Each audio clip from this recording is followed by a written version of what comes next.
morally, I was led to nonviolence because I felt that it was the best moral way to deal with the problem. We were seeking to establish a just society. And it was my feeling then, and it is my feeling now, that violence is certainly much more socially destructive, and it creates many more social problems than it solves. So I was led to nonviolence for deep moral reasons. And I turned to it because I felt that it was the morally excellent way to deal with the problem of racial injustice in our country. There is no freedom, the wise man said, let justice roll down when the poor cry out for shelter and bread. Let justice roll down like a mighty stream. Oh, children, don't you get weary, walk together, believe in the dream. When the way gets rough, we'll make a new way. Let justice roll down like a mighty stream. Hatred will never drive out hate. Let love roll down. Remember, our hearts can make us great. Let love roll down like a mighty stream. Oh, children, don't you get weary, walk together, believe in the dream. When the way gets rough, we'll make a new way. And let your love roll down like a mighty stream. When brutality threatens our daughters and sons, let peace roll down. May our voices rise up louder than the guns. Let peace roll down like a mighty stream. Oh, children, don't you get weary, walk together, believe in the dream. When the way gets rough, we'll make a new way. And let peace roll down like a mighty stream. Step by step, one by one, let justice roll down. They can kill the prophet, but the dream lives on. Let justice roll down like a mighty stream. Oh, children, don't you get weary, walk together, believe in the dream. When the way gets rough, we'll make a new way. Let justice roll down like a mighty stream.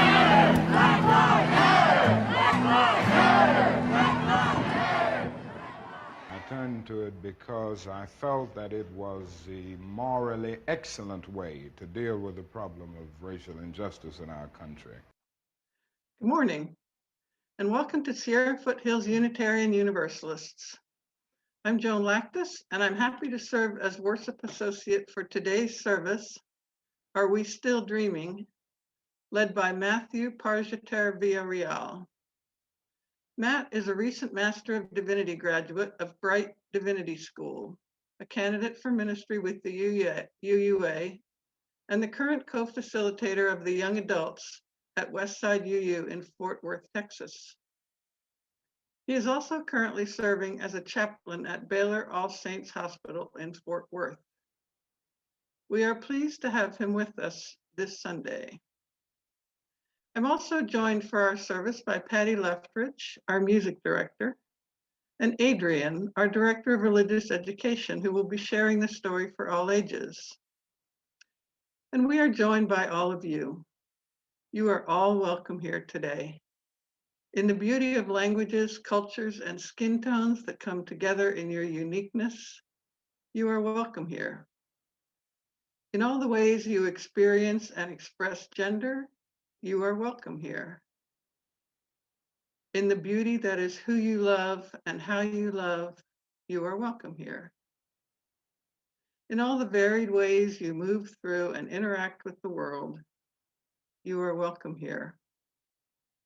with all the religious and ethical traditions that inform your spiritual life.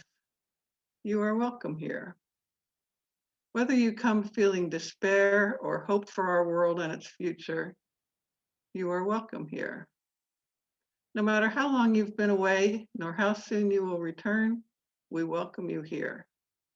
You are invited to join us with an open mind, a loving heart, and willing hands. We welcome you today. I especially welcome newcomers today.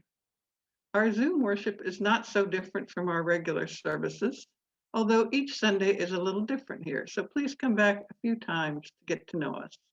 We light our chalice with these words from Rebecca Savage.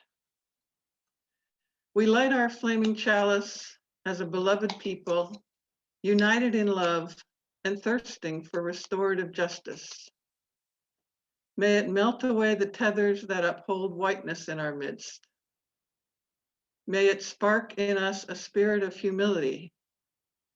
May it ignite in us radical love that transforms our energy into purposeful action. This is a chalice of audacious hope. This chalice shines a light on our shared past, signaling our intention to listen deeply, reflect wisely, and move boldly towards our highest ideals.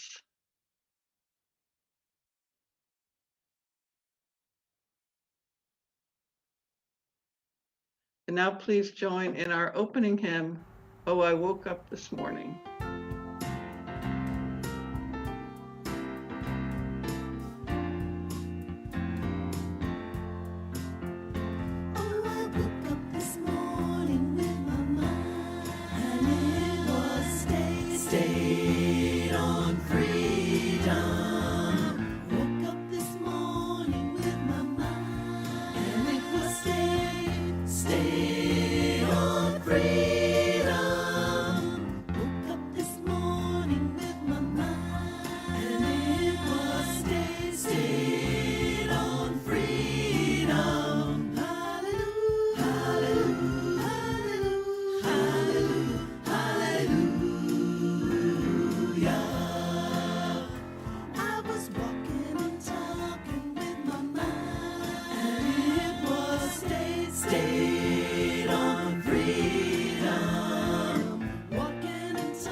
Good morning, everyone. Today, I would like to share a very important story the story of Ruby Bridges. Some of us may have heard this story before, but it's always good to hear it again. And I love the artwork in here because it's just so beautiful. Ruby Bridges was born in a small cabin near Tylerton, Mississippi. Mississippi. We were very, very poor. Very, very poor, said Ruby. My daddy worked picking crops. We just barely got by. There were times when we didn't have much to eat.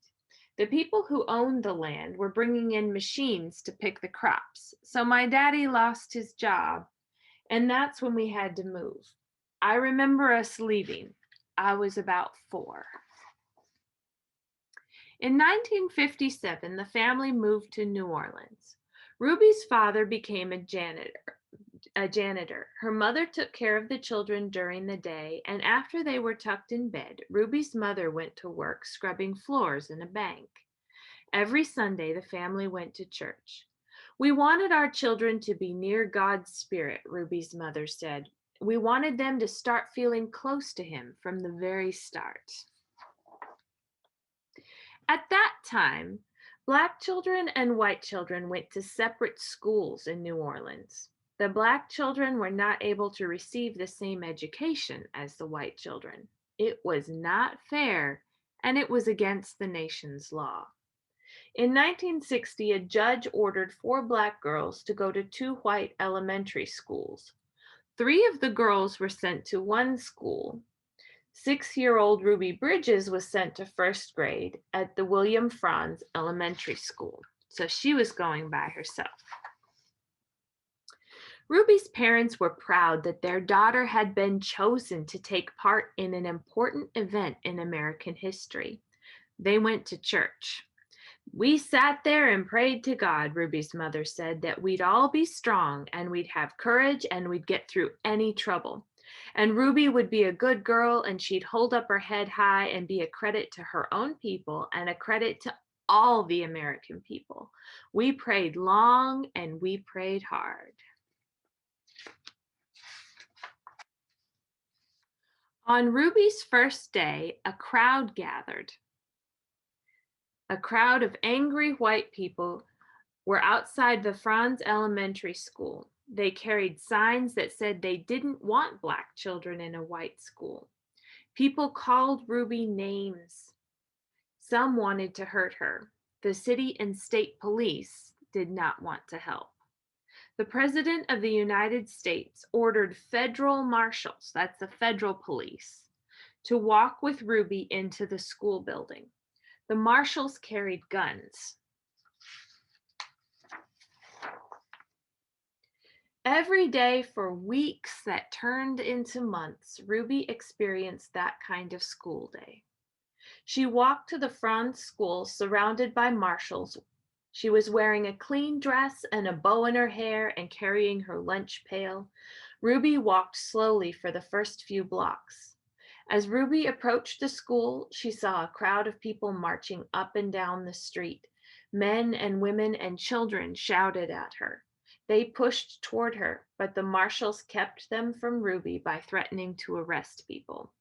Ruby would hurry through the crowd and wouldn't say a word. The white people in the neighborhood would not send their children to school. When Ruby got inside the building, she was all alone except for her teacher, Mrs. Henry. There were no other children to keep Ruby company, to play with and learn with, or even to eat lunch with. But every day, Ruby went into the classroom with a big smile on her face, ready to get down to the business of learning. She was polite and she worked well at her desk, Mrs. Henry said. She enjoyed her time there. She didn't seem nervous or anxious or irritable or scared. She seemed as normal and relaxed as any child I have ever taught. So Ruby began to learn how to read and write in an empty classroom in an empty building. Sometimes I'd look at her and wonder how she did it, said Mrs. Henry. How she went by those mobs and sat there all by herself, and yet seemed so relaxed and so comfortable. Mrs. Henry would question Ruby in order to find out if the girl was really nervous and afraid, even though she seemed so calm and confident. But Ruby kept saying she was doing fine. The teacher decided to wait and see if Ruby would keep on being so relaxed and hopeful, or if she would start to wear down, or even decide that she no longer wanted to go to school. Then one morning, something happened. Mrs. Henry stood by a window in her classroom, as she usually did, watching Ruby walk toward the school. Suddenly, Ruby stopped, right in front of the mob of howling and screaming people. She stood there facing all those men and women. She seemed to be talking to them. Mrs. Henry saw Ruby's lips moving and wondered what she could be saying. The crowd seemed ready to hurt her. The marshals were frightened. They tried to persuade Ruby to move along. They tried to hurry her into the school, but Ruby wouldn't budge. Then Ruby stopped talking and walked into the school. When she went into the classroom, Mrs. Henry asked her what had happened. Mrs. Henry told Ruby that she'd been watching and that she was surprised when Ruby stopped and talked to the people in the mob. Ruby became irritated. "I didn't stop and talk to them," she said. "But I saw you talking," said Mrs. Henry. "I saw your lips moving." "I wasn't talking," said Ruby. "I was praying. I was praying for them." Every morning, Ruby had stopped a few blocks away from school to say a prayer for the people who hated her. This morning, she forgot until she was in the middle of the mob.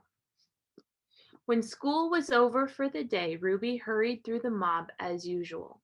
After she walked a few blocks and the crowd was behind her, Ruby stopped and said the prayer she repeated twice a day, once before school and once after school.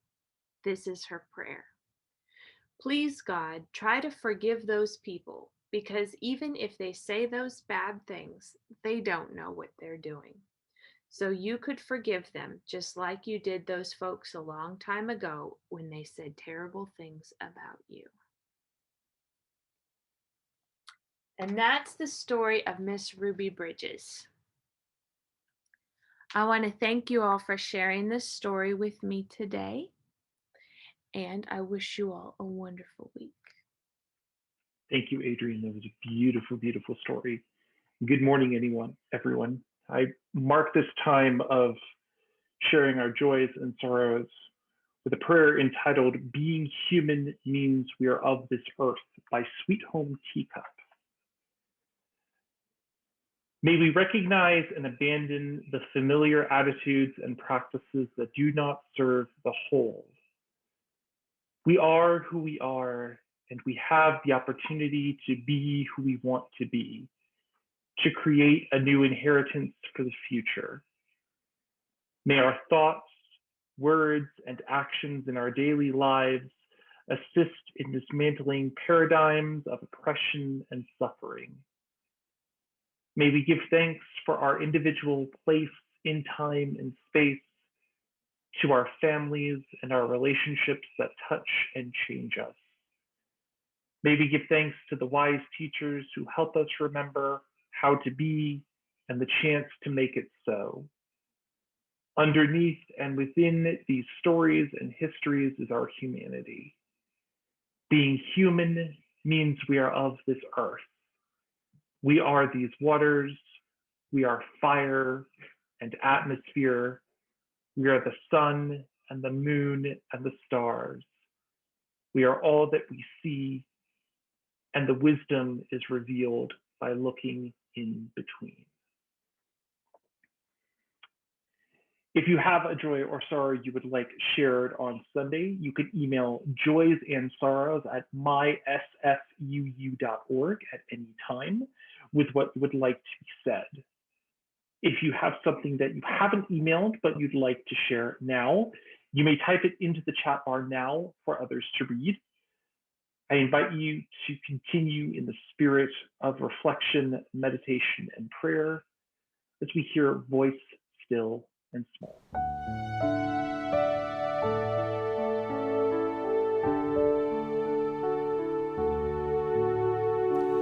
Voice still and small, deep inside all, I hear you call, sing. In storm and rain, sorrow and pain, still will remain, singing, calming my fears, quenching my tears, through all the years, singing.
Voice still and small,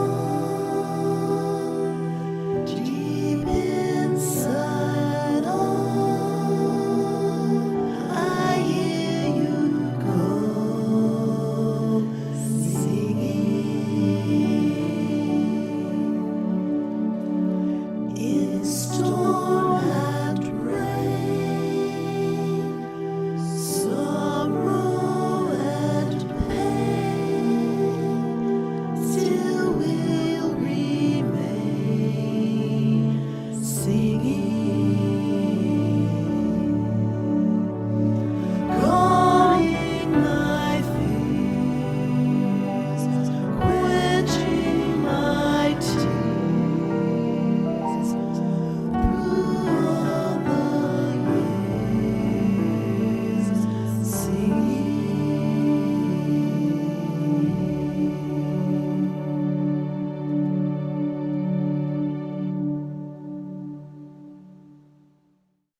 The reading this morning is In Real Time by Jeannie Sharrow. Hashtag Black Lives Matter. Let the only burning be the fire of commitment in our hearts, minds, hands, spirits, in our community of faith. Live solidarity. Use your voice. Demand justice. Better, live it into being. Cry out for others to join you. Name hate as hate without shrinking back, without embarrassment or false humility or resistance or apologies for white skin. Get in the way. Direct all that energy to action, standing with, speaking out. Be impassioned. Imagine the cry for response if our predominantly white church burned and people said, well, that's too bad. Reminds me of another time. I heard that said from a human mouth. But that would not happen. Ours is not a Black church. For us, the press would cover the story and swarm over it for days on end. Why is it different for our sister churches, Black churches? About that, be indignant. About the violent ending of so many Black lives, precious, precious, precious lives. Say it for every life that has been taken. You'd never stop speaking. Be outraged about the burning of houses of worship, sanctuaries of the spirit, sacred communal spaces. Be awakened. Racism is alive. It will never die of old age, ancient though it is. Rather, it must be buried by human awakening to equality incarnate. Participate in the movement. Call out those perpetuating violence against Black people and Black communities. Demand action from those in power, the press, the government, and everywhere this story is not being told. Live differently. How? Find out together. Struggle to awaken. Hashtag stay woke. There is no safe place from which to simply observe. All are already involved. Listen more often than speaking. Speak more often than being silent when your words or actions could change the world even just a bit, in the flesh, in real time. I begin my sermon today with two excerpts from Martin Luther King's letter from a Birmingham jail. Moreover, I am cognizant of the interrelatedness of all communities and states. I cannot sit idly by in Atlanta and not be concerned about what happens in Birmingham. Injustice anywhere is a threat to justice everywhere. We are caught in an inescapable network of mutuality, tied in a single garment of destiny. Whatever affects one directly affects all indirectly. Never again can we afford to live with the narrow provincial outside agitator idea. Anyone who lives inside the United States can never be considered an outsider anywhere within its bounds. You may well ask, why direct action? Why sit-ins, marches, and so forth? Isn't negotiation a better path? You are quite right in calling for negotiation. Indeed, this is the very purpose of direct action. Nonviolent direct action seeks to create such a crisis and foster such a tension that a community which is constantly refused to negotiate is forced to confront the issue. It seeks so to dramatize the issue that it can no longer be ignored. My citing the creation of tension as a part of the work of the nonviolent resistor may sound rather shocking, but I must confess that I am not afraid of the word tension. I have earnestly opposed violent tension, but there is a type of constructive nonviolent tension which is necessary for growth. Just as Socrates felt it was necessary to create a tension in the mind so that individuals could rise from the bondage of myths and half-truths to the unfettered realm of creative analysis and objective appraisal, so must we seek the need for the nonviolent gadflies to create the kind of tension in society that will help men rise from the dark depths of prejudice and racism to the majestic heights of understanding and brotherhood. The purpose of our direct action program is to create a situation so crisis-packed that it will inevitably open the door to negotiation.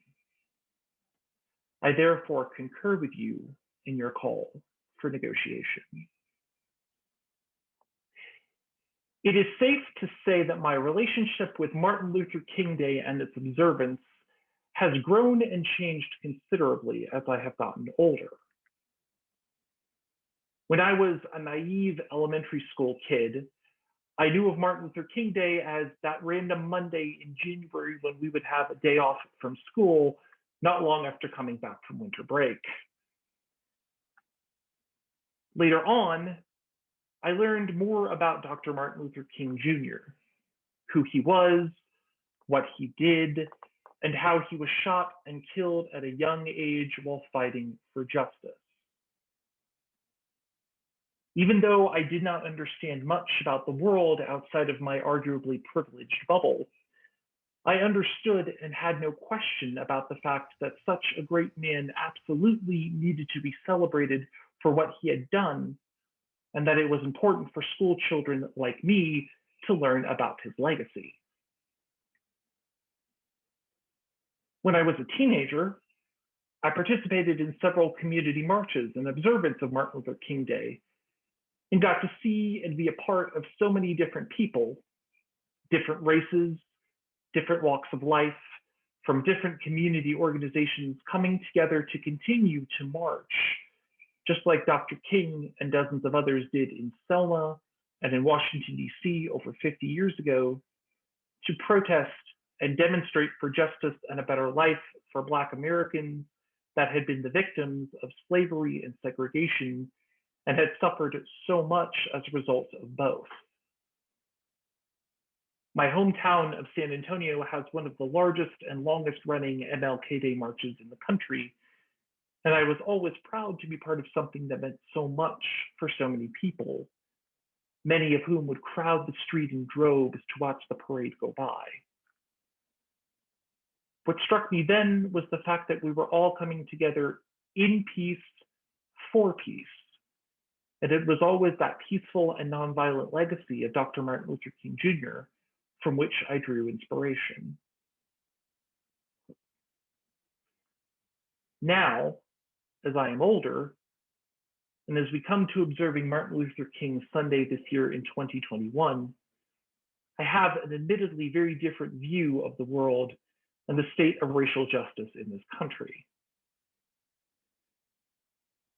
My white privilege allowed me to think that racism and segregation were two things that we had overcome and moved beyond as an American society that was moving into the 21st century. What I found was that racism and segregation have never gone away. They were simply things that had been swept under the rug and which white Americans were no longer talking about, but had manifested and repurposed themselves in different ways that still continue to affect the daily lives and futures of generations of Black Americans. The reality of this became all the more apparent and all the more blatant due to mainstream media depicting scenes of senseless violence, racial profiling, and brutality at the hands of police against unarmed Black civilians.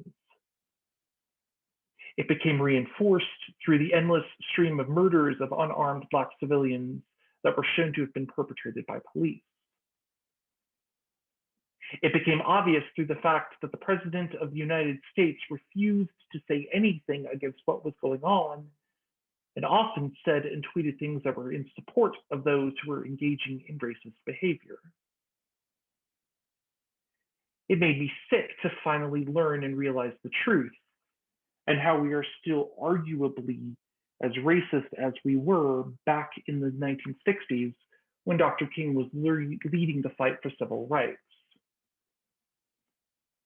What are we celebrating if the reality is that we have learned nothing?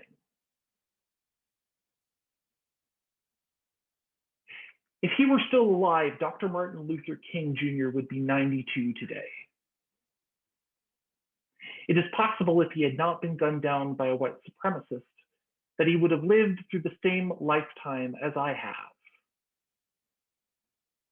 What would he think about Michael Brown and Ferguson? What would he have to say about the death of George Floyd? What would have been his thoughts about Black Lives Matter? As UUs, we believe that one of the sources of our living tradition is words and deeds of prophetic people which challenge us to confront powers and structures of evil with justice, compassion, and the transformative power of love. If we believe this to be true, then I propose that if we are truly to let Dr. King's words inform us, We must stop referring to Dr. King and his words in the past tense. We cannot relegate Dr. King's words as simply something that was spoken about a particular time and a particular set of circumstances that has no relevance to us in the present. We cannot relegate his wisdom to carefully selected quotes taken out of context that we can affix to memes about peace in order to make ourselves feel better about the world. The truth is, not only have Dr. King's words been speaking, but they are continuing to speak. And they have a lot to say about what is going on in the here and now. They tell us a lot about who we need to be as a people of principles and faith if we truly want to do the work of undoing racism and achieving racial justice. Dr. King outlines his mission and vision very clearly in the words of Letter from a Birmingham Jail. At the very beginning of the excerpt that I read at the beginning of the sermon, we hear Dr. King mention how I cannot sit idly by in Atlanta and not be concerned about what happens in Birmingham. Injustice anywhere is a threat to justice everywhere.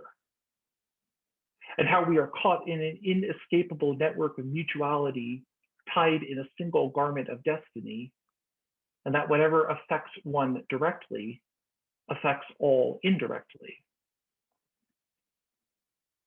These words of Dr. King speak directly to our universalist tradition that talks of how my salvation is bound up in the salvation of others, and how I cannot truly be free unless I have the same rights and access to that freedom, unless others have the same rights and access to that freedom.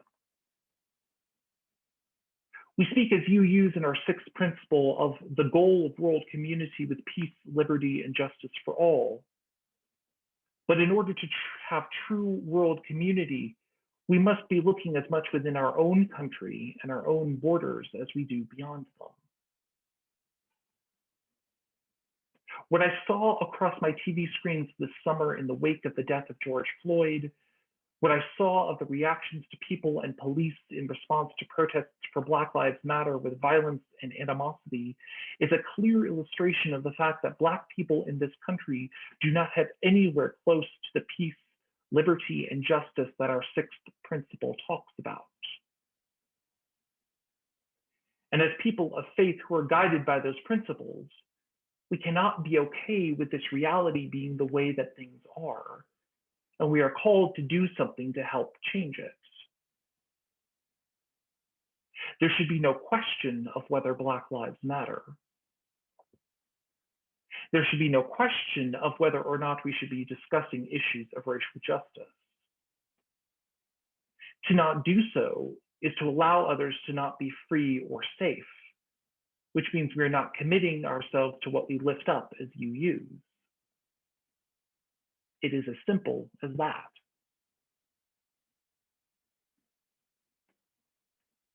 Many times, Dr. King's words are immortalized because of how often he speaks for peace and lifts up the importance of nonviolence. It should not be a question that peace and nonviolence are things to which we should aspire and to which we should idolize.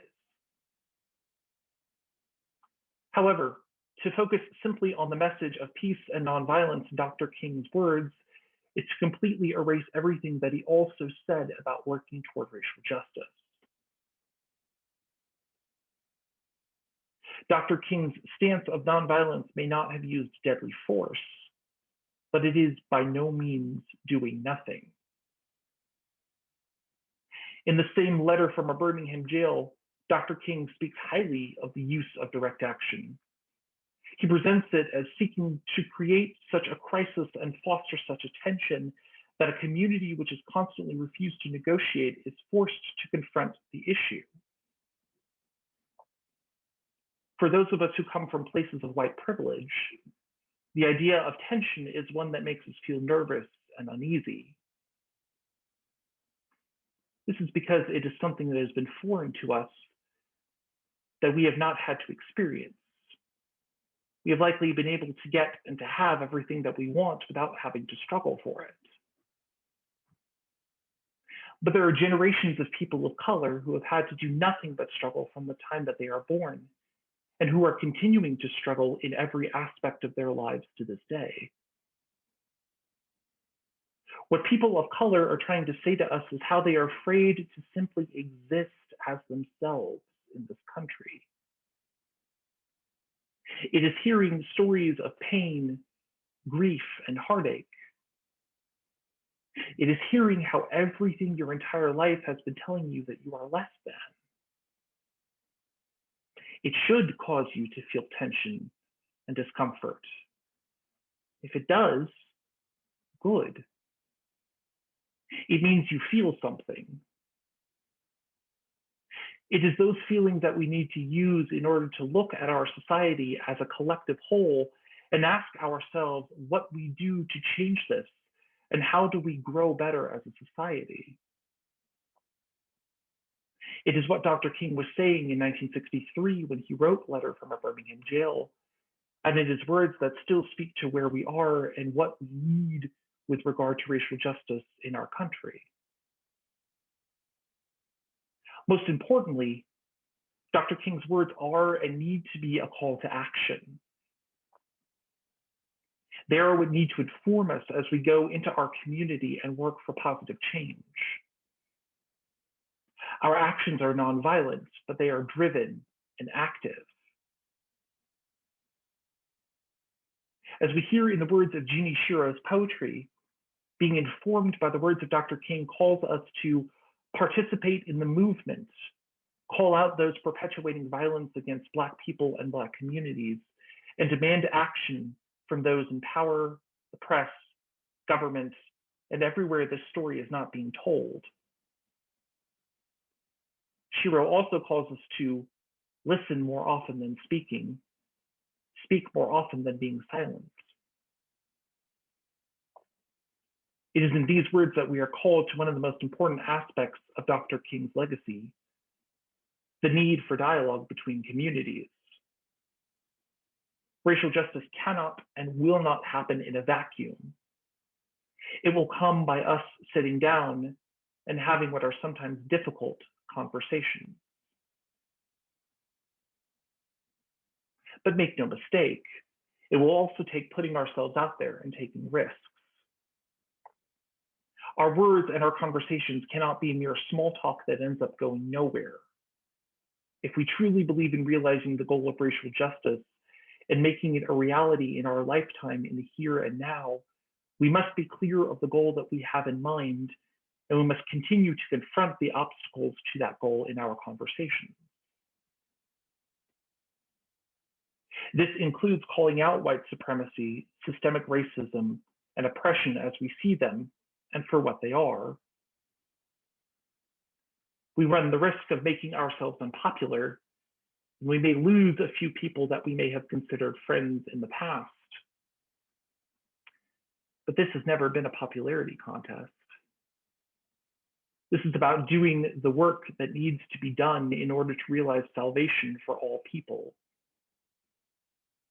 This is about doing what we are called to do as Unitarian Universalists, what we have always been called to do. As we embark on this new chapter in American history, one that has already shown us both the dawning of a new political future and scenes of insurrection, intimidation, and lawlessness, we are at the beginning of a time when we need to take a stance as a people of principles and moral values and stand up and declare that we are still dreaming of the same words that Martin Luther King Jr. envisioned for himself and his children. And in the same words of his iconic 1963 I Have a Dream speech, we have come to this hallowed spot to remind America of the fierce urgency of now. Now is the time to rise from the dark and desolate valley of segregation to the sunlit path of racial justice. Now is the time to lift our nation from the quicksands of racial injustice to the solid rock of brotherhood. Now is the time to make justice a reality for all of God's children. As we continue to celebrate the enduring legacy of Dr. Martin Luther King Jr. and continue to do his work in the world, may these be the words that guide us forward. May it be so. Blessed be. Amen. Shalom. Assalamu alaikum. Namaste. Thank you all so much. And will you please join me in singing our closing hymn, Building a New Way. We are building a new way. We are building a new way. We are building a new way, feeling stronger every day. We are building a new way. We are working to be free. We are working to be free. We are working to be free. Hate and greed and jealousy. We are working to be free. We can feed our every need. We can feed our every need. We can feed our every need.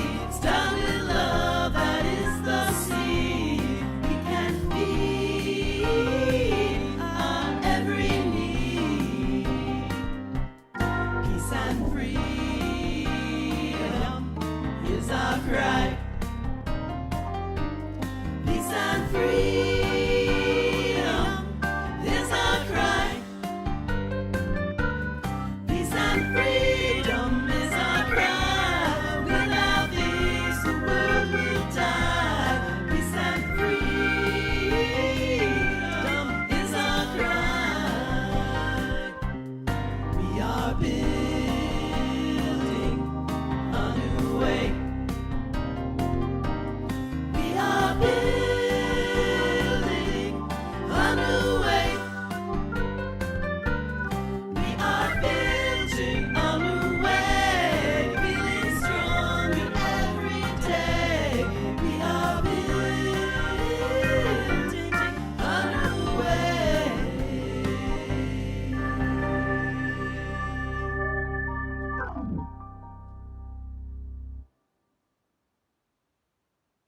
Generosity is a spiritual practice of this congregation. When we offer our time, our talents, and our treasure, we deepen our engagement and become part of building the beloved community together. As part of our ethic of generosity, we also split our collection plate with a local community organization aligned with our values. This month, the Share the Plate recipient is the Auburn Interfaith Food Closet, which provides nutritious food to individuals and families in the Auburn area who do not have sufficient resources to purchase it themselves. We ask that you offer your contributions after the service by going to our website or using text to give. Thank you for your generosity.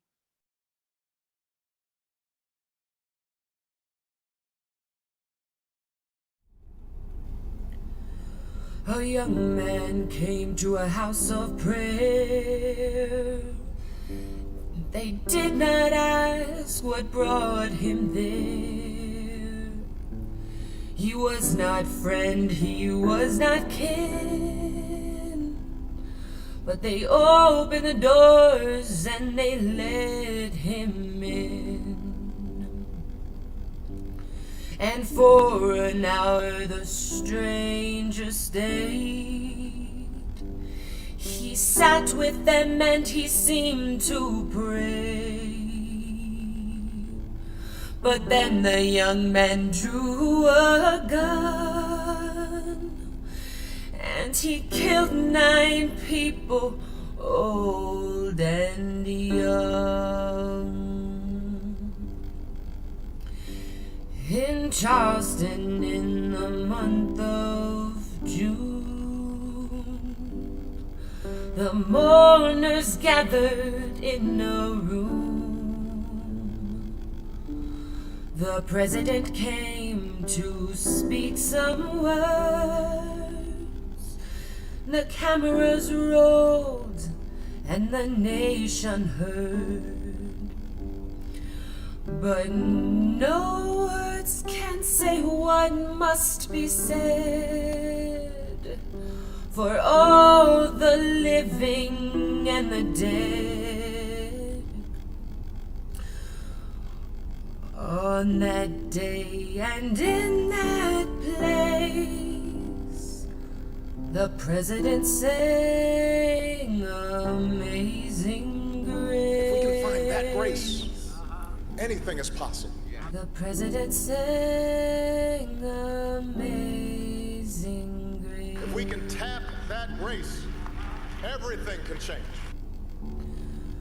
We argued where to lay the blame, on one man's hate or our nation's shame. Sickness of the mind or soul,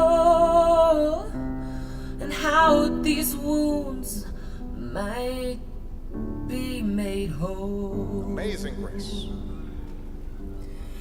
But no words can say what must be said for all the living and the dead. So on that day and in that place, the president sang Amazing Grace. My president sang Amazing Grace. Amazing Grace.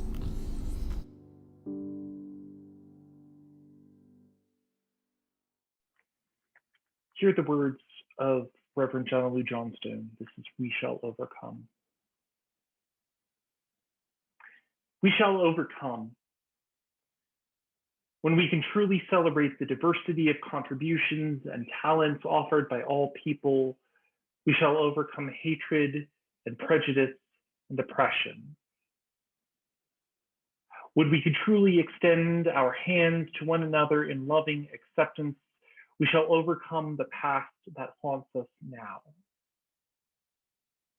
Living in peace and freedom, we shall overcome the wrongs that have happened and the debts left unpaid. Let us join together in that commitment to overcome.